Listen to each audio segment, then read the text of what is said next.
feel like the time. Okay. Good morning or afternoon, everyone. We're getting ready to start our orientation for the Acute Hospital Workgroup.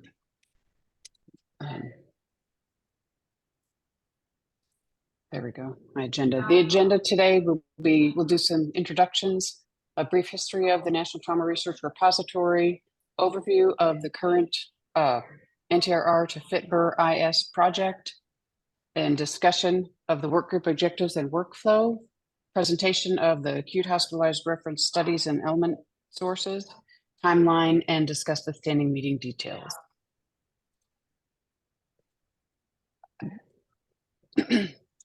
This is a listing of everyone that's involved in this work group. And are we doing actual introductions? I don't remember if we did them on the first orientation. We did, just very briefly, Okay. name, institution, and if they're representing a particular organization on this work group. Okay. Pam, can you see who else on? I cannot. You want me to just call people? Please. Yes, please. Dr. Timmons. Hi, I'm Shelley Timmons. I'm a neurosurgeon with a specialty interest in neurotrauma and neurocritical care, and I represent the American Association of Neurological Surgeons on this work group. I've had a lot of experience with data elements and in both research and quality efforts on a national level. Thank you. Dr. Schulman. Morning, Carl Schulman, University of Miami. I'm representing the American Burn Association on this meeting, and I see a lot of Miami connections on this, so it's good to see everybody. Dr. Ye. Hi, everyone. I'm one of the Miami connections, although now I'm at Denver Health. And as far as I'm aware, I'm not representing anyone, but I have to check my emails and make sure. Dr. Schuster. Kevin Schuster. I'm the other Miami, or one of the other Miami connections. But now at Yale School of Medicine, I'm at Bridgeport, Chief of Trauma at Bridgeport Hospital in the Yale system. And I represent the AAST. Dr. Babcock.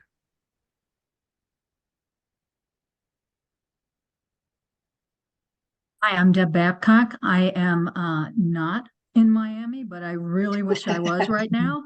I'm a program director with the NINDS. I'm a neurologist, and I have worked on our TBI CDEs in the past. Dr. Hebner. Hi, I'm Smitty Hebner. I am the Senior Scientific Director of the Critical Path Institute, which is a public-private partnership with the FDA. I am here representing the Society for Critical Care Medicine, collaborating with them on their data science campaign to incorporate data standards across critical care. Okay.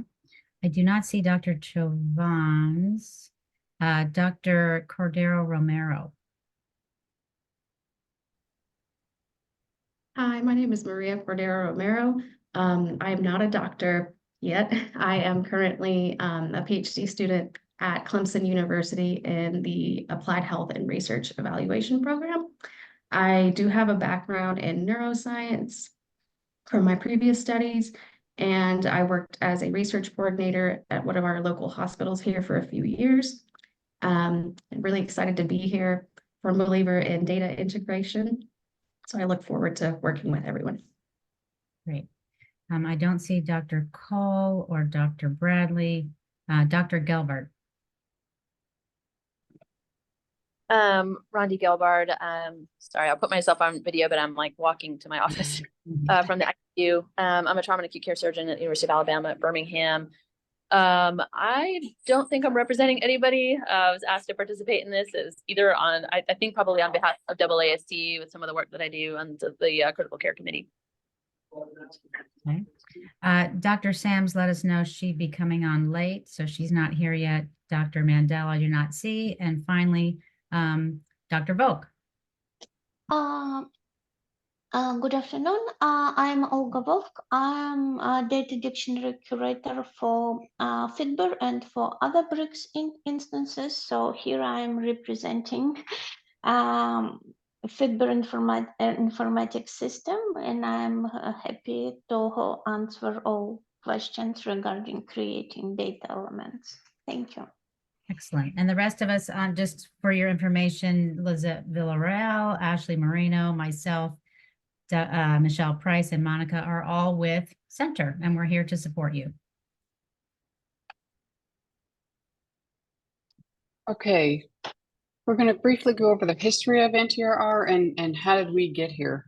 The NTRR actually began in 2015 through some USAMRA or DoD funds, and it was created, and we did a lot of work with FITBIR, and we put out in the call for proposals, the developer that we chose was Sapient Governmental Systems, and they are the same developer that develops and supports FITBIR. It worked out that way. We developed the data dictionary over time, but by 2021, that particular funding that we had expired. And we have been in conversations with the DoD since before 2021 for how we were going to do sustainment funding for this project to keep it going. And we had several years of conversations. And then 1 year ago, the community funding announcements were put out through congressional offices, and we submitted for that. And within that congressional funding, it was routed through the Department of Defense. And one of the visions of the Combat Casualty Care Research Program is that NTRR align with FITBIR, and in that way they can maintain sustainment funding for it, and they can require federal funded studies to submit data. That question has come up several times in other work groups, so I'm just putting it out there in the beginning, but that's how we got to this partnership with FITBIR. The integration between of NTRR and the FITBIR informatics system means we're basically going to have two separate databases. There'll be partner databases, but data will be able to be will be able to move across both. You'll be able to pull data from each instance in the query modules, et cetera. So that's essentially what is being visioned as the end state. Our approach is to employ a consensus-driven approach to identify common data elements for trauma, clean and harmonized study data with established and new trauma common data elements, establish processes for submission of studies, and establish processes for usage of submitted data. This is currently how the committee structure is set up, with an executive steering committee, a CDE steering committee, and then 4 initial work groups: epidemiology, pre-hospital, acute hospital, and rehabilitation and outcomes. There may be reasons to add other work groups later, but currently there are none planned.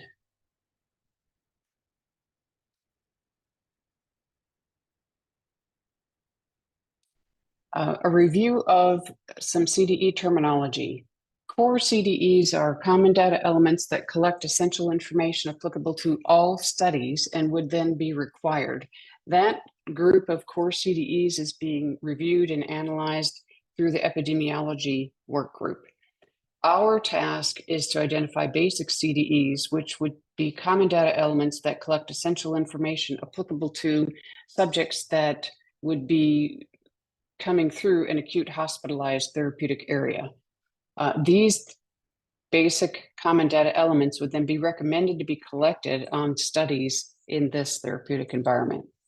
So our task is to come up with the basic CDEs for acute hospitalized subjects. Okay, we can go to the next slide, please. So the workflow that has been laid out for all of the different work groups is first to review what is actually in version 1, and the center staff are reviewing those. They're also putting together the data dictionary from the NTDB data set to determine which of those would also apply to general trauma in the hospital environment. And then kind of where things are right now with the center staff workflow is that they're looking at studies with subjects admitted to hospital because of trauma and determine what common data elements are operational across all of those studies. And we'll see some more detail on that in a subsequent slide. And then they're going to provide what their findings are to this work group, and we will review those, discuss them, and determine what we think are the basic CDEs for the acute care episode of care and that's what's meant by this therapeutic area. And we'll vet those against existing things, kind of prioritize them, figure out an order of precedence on how they should be prioritized, and then recommend with a white paper these basic CDE recommendations, and that'll be submitted to the CDE steering committee. All 4 work groups will submit their white papers to the CDE steering committee to review, and they will harmonize those across the different episodes of care. You can go to the next slide, please. So again, these are our tasks. Recommend studies to be analyzed for data elements because there are existing studies in trauma research that have been published, large scale studies, particularly sponsored by AAST and NINDS and others. We'll review the commonality of the data elements collected and determine which ones we think are the most important. And then we'll determine those permissible values for each data field, what the definition of the data field is, and select which ones to use. And finally, provide that white paper. And I'm not sure what everyone's level of experience. I know Olga's is obviously extensive, but of the other work group committee members, I don't know the level of experience that you've had with determining these values and definitions, but it can get quite interesting even for things as basic as like a last name or a date of birth. They can be formatted differently in different systems. So we have to kind of decide how those things are going to be standardized. Next slide, please. And so these are the studies that the center staff have come up with already. Nick Medrano, I think, is the one that was looking at these. He's a data analyst, and he's come up with a list of several landmark studies that have data standards included. As I said, East at AAST and then also East have published several studies that have these included. I think Monica, can you correct me if I'm wrong with what the red versus black typeface was for what distinction? I can't recall. Yes, so so Nick has started doing an assessment of data elements that are collected commonly across these studies or repositories. Those in red are the ones that he has already gone through and looked at and analyzed. The next slide is going to give you sort of a frequency distribution of data elements across the red. The black are things that we haven't gotten yet, or we have gotten, but he hasn't gone through the process of comparing data elements that have been collected in such as Cavalier or Combat or SWAT. We are trying to focus as much as possible on the multi-site studies because they're much larger. But I did pull down everything I could get from the East and AAST multi-institutional trials as far as those that had their CRFs posted, just so that we had a lot to look at. Yeah, and one of the things that we'll be asking this group's input on is if you're aware of other studies that you think might reasonably be included in that review. So if you're aware of, you have the list in your slide deck, but if you're aware of other multi-site trauma studies that you think might be included, that's one of the things we need your input on. So Absolutely. We can we'll send the slide deck out at the end of today. And within that email, I'll ask for folks to email me any other either repositories or major studies that you think should be added to the list for review. Perfect. Thank you. And you can see in this slide that of those red studies that he's already analyzed, not even one of them includes all 15. Not even one of the 15 includes a single element across all 15. So even age has not been collected in all 15 of those studies. So this is one of the reasons that we're here to do our work, because we'd like to identify the data elements that we think going forward, any trauma study that's done in a multi-center fashion or that's sponsored by federal funding ought to have across the board, whatever data elements we select to be collected. Next slide, please. This is sort of the priority list by which we'll go through. So once we have a candidate list of CDEs, we'll compare that to the FITBIR database, which, if you all are familiar with, is really extensive, and there are a lot of CDEs in that database. And most of the ones that we will come up with for general trauma will likely be in FITBIR, but they may not be. Then we'll look at the National Trauma Data Bank, TQIP database, followed by NINDS and other BRICS databases. BRICS is the platform that's used to collect the data for FITBIR, and that's what will be used to collect the NTRR data. And then from there, the NIH NLM repository, and then the next one would be the CADSR repository, which is started with cancer, but it actually crosses numerous NIH institutes. And we'll determine, if there are overlapping data elements, what the different definitions in those other databases are, and try to harmonize those for this project. Next slide, please. And this is our timeline, which is pretty aggressive. So we'd like to have the white paper completed by late summer. So we've already launched the work groups. The steering committee's already met for the first orientation meeting. This is our first orientation meeting for our work group.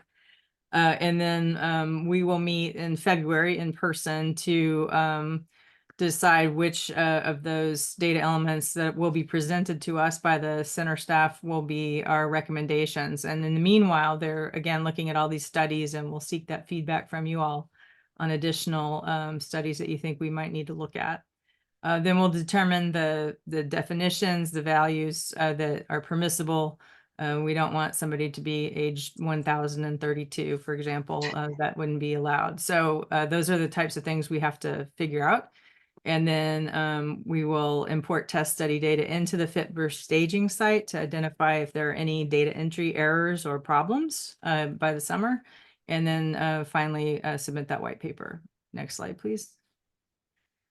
So next steps include sort of establishing a standing meeting schedule. We thought it would probably be best, given the busyness of everybody involved in this work group, to do a doodle poll or some type of scheduling software after this meeting so that we can find a time to meet regularly.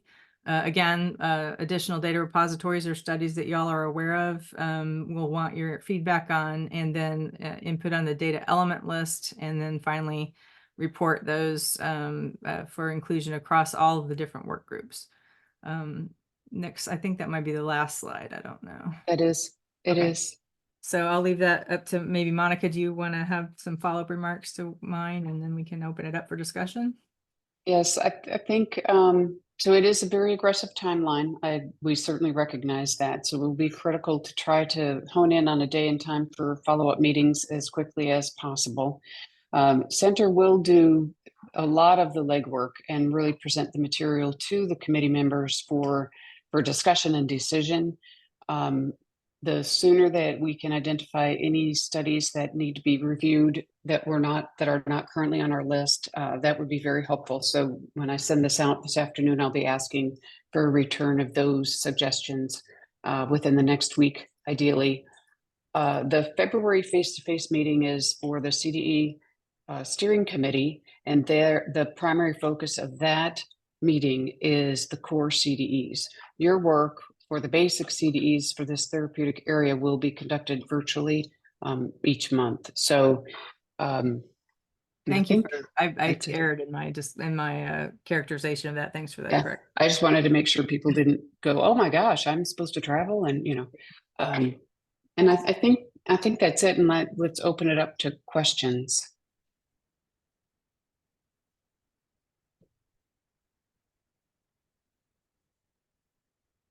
And Olga, maybe could you comment on with your experience? I know you talked to our steering committee orientation about the anticipation of how many of the basic common data elements we might be looking to formulate, because I think that's important to get everybody's thinking in order.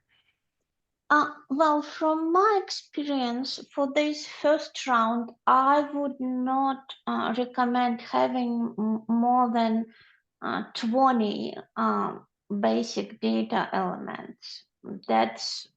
And even 20, if we can make fewer, that would be better. If we can make up to, let's say, up to 20. Very well formed basic data elements. I believe that would be a big achievement. If we make fewer, that's okay, since it's just we're just starting doing this. So like the fewer, the better. And I'll Right. add that there's another category of elements that this group isn't dealing with, which are called supplemental. And so there'll be many supplemental data elements. And they may be used quite frequently, but they're not frequent enough to suggest that we put them in the basic set.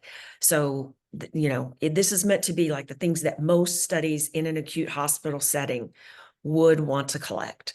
But there'll be an opportunity to have many. And that's one of the things that you all will be sorting through. Like, yes, this is important, but given the number of times it's showing up in the studies, and your expertise as trauma and burn surgeons, you think it doesn't belong in basic, but it'll be a supplemental for sure. Thank you, Michelle. You read my mind because that was the question I was going to ask you to describe. Yes.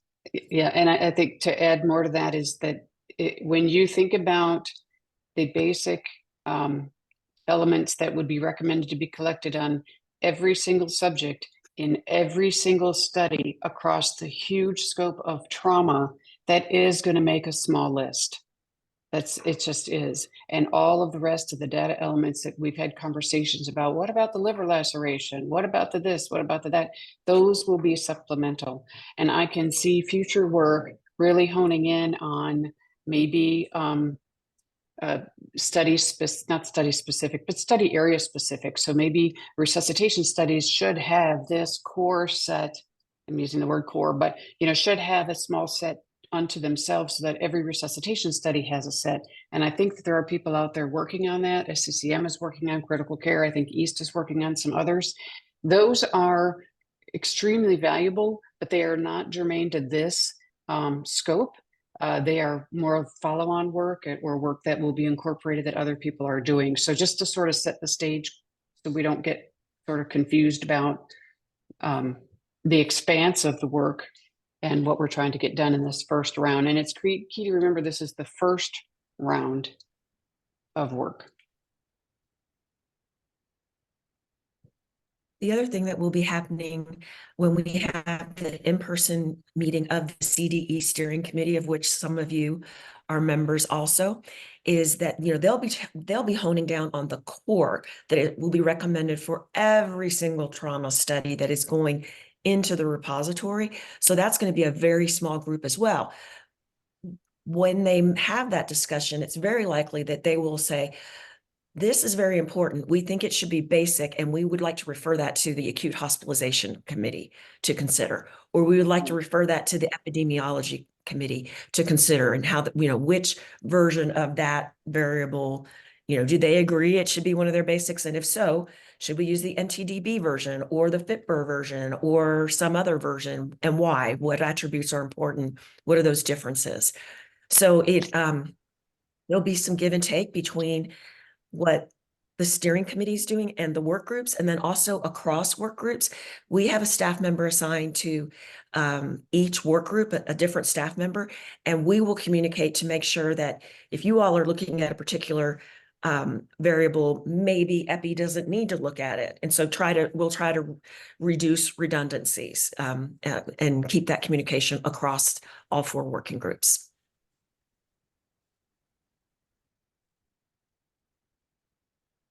Thank you. Do people have questions or comments, concerns?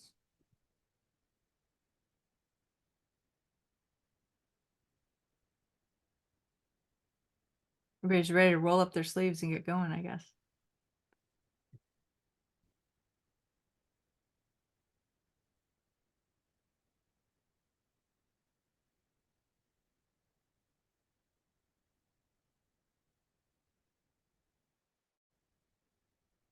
All right, well, hearing no questions,